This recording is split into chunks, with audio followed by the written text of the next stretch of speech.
Everyone fixates on the iPhone 18 Pro.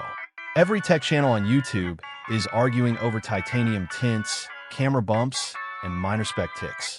But they are missing the entire plot. The real story isn't just the phone. It's the calendar behind it and the hardware wave stacked right after.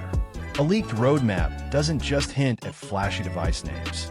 It outlines a multi-year blitz. If you want the actual tells, stop staring at the renders. Watch the dates. People act like Apple's schedule is chaotic every year. It isn't. It's tradition wrapped in a veneer of mystery. Think about history.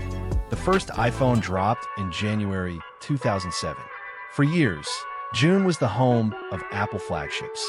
Then the iPhone 4S happened on October 4th, 2011. That was the shift. That was the moment the flagship calendar moved permanently into the fall. Since 2012, the big iPhone keynote has sat like clockwork in the first half of September.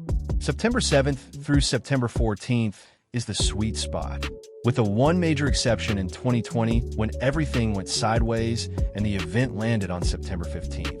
One day, late due to a global pandemic. I'll allow it.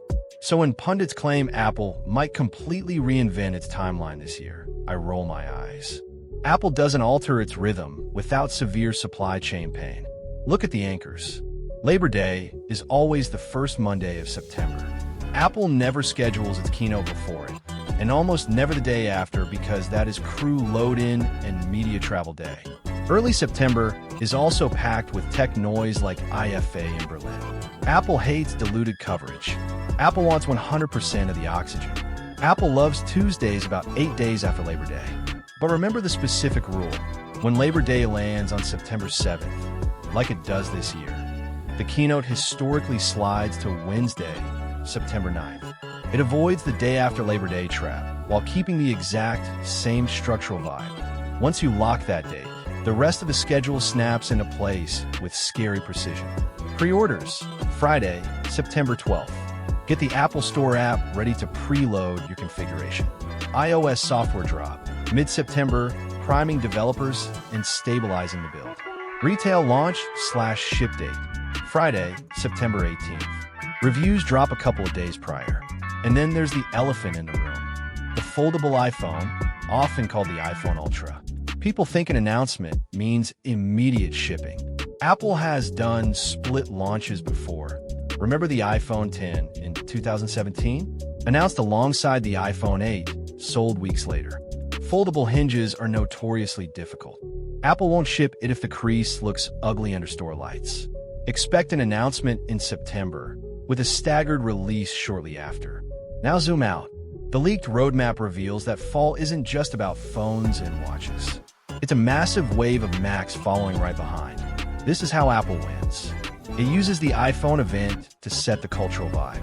Then it hits you with a second wave of computers carrying the exact same design language and performance metrics before the holidays. It locks you into ecosystem momentum. Look further ahead into 2027, and the strategy shifts to segmentation. Rumors indicate base models like the regular iPhone could even see a staggered release cycle, stretching product hype across multiple quarters instead of blowing all their ammunition in one single afternoon. The bottom line? The iPhone 18 Pro grabs your attention, but Apple's schedule is what keeps you trapped.